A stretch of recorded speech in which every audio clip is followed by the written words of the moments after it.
आप सभी को मेरा नमस्कार। हिंदू धर्म के अनुसार सोमवार के दिन भगवान शिव की पूजा की जाती है। जो व्यक्ति सोमवार के दिन शिव की पूजा करते हैं उन्हें मनोवांछित फल प्राप्त अवश्य मिलता है। व्रत कथा। शिव सोमवार की किसी नगर में एक साहूकार रहता था। उसके घर में धन की कोई कमी नहीं थी, लेकिन उनके कोई संतान नहीं थी, जिस वजह से वह बेहद दुखी रहता था। पुत्र प्राप्ति के लिए वह भगवान शिव को प्रत्येक सोमवार व्रत रखता था। पूरी श्रद्धा के साथ शिवालय में जाकर भगवान शिव और पार्वती जी की पूजा करता था। उसकी भक्ति देखकर माँ पार्वती प्रसन्न हो गई। भगवान शिव से उसे साहूकार की मनोकामना पूर्ण करने का निवेदन किया। पार्वती जी की इच्छा अनुसार भगवान शिव ने कहा कि हे पार्वती, संसार में हर प्राणी के उसके कर्मों के अनुसार फल मिलता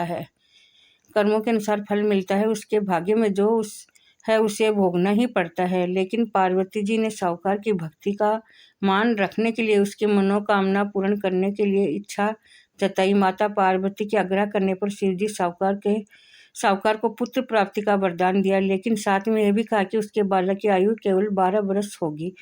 माता पार्वती भगवान शिव की इस बात साहूकार को सुन रहा था। उसने तो ये बात खुशी का ठिकाना न रहा। पहले वह भक्ति भगवान शिव की पूजा करता था। साहूकार घर आकर पुत्र का जन्म हुआ। जब बालक 11 वर्ष का हुआ तो उसे पढ़ने के लिए काशी भेज दिया गया। साहूकार ने पुत्र के मामा को बुलाकर उसे बहुत सारा धन दिया और कहा कि तुम इस बालक को काशी में विद्या प्राप्ति के लिए ले जाओ, मार्ग में यज्ञ कराओ और जहाँ भी यज्ञ कराओ वहीं ब्राह्मणों को भोजन कराते रहना और दक्षिणा देते रहना।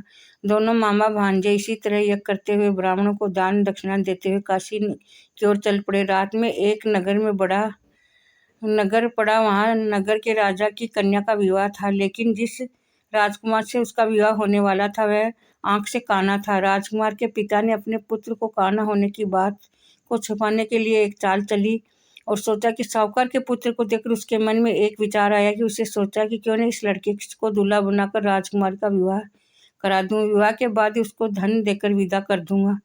राजकुमारी ने अपने राजकुमारी को अपने नगर ले जाऊंगा। लड़के को दूल्हा का वस्त्र पहनाकर राजकुमारी से विवाह कर दिया, लेकिन साहूकार का पुत्र एक ईमानदार शख्स था। उसे यह बात न्याय संगत नहीं लगी, तो उसने अवसर पाकर राजकुमार की चुन्नी के पल्ले पर लिखा कि तुम्हारा विवाह मेरे साथ हुआ है, लेकिन जिस राजकुमार के संग तुम्हें भेजा जाएगा वह एक आंख से काना है। मैं तो काशी पढ़ने जा रहा हूँ। यह सब राजकुमार ने चुन्नी पर लिखी बातें पढ़ी तो उसे अपने माता पिता को यह बात बताई। राजा ने अपनी पुत्री को विदा नहीं किया, जिससे वह बारात वापस चली गई। दूसरे ओर साहूकार का लड़का उसका मामा काशी पहुंचे। वहां जाकर उन्होंने यज्ञ किया। जिस दिन लड़के की आयु 12 वर्ष पूरी हुई उसी दिन यज्ञ रखा गया। लड़के के अपने मामा से कहा कि मेरी तबीयत कुछ ठीक नहीं है। मामा ने कहा कि तुम अंदर जाकर सो जाओ। शिव जी के वरदान अनुसार कुछ क्षणों में उस बालक का प्राण निकल गए। मृत भांजे को देखकर उसके मामा को विलाप करना शुरू कर दिया। संयोगवश उसी समय शिव और पार्वती उधर से जा रहे थे। पार्वती जी ने भगवान से कहा, प्राणनाथ, मुझे इसके रोने से सवर सहन नहीं हो रहा।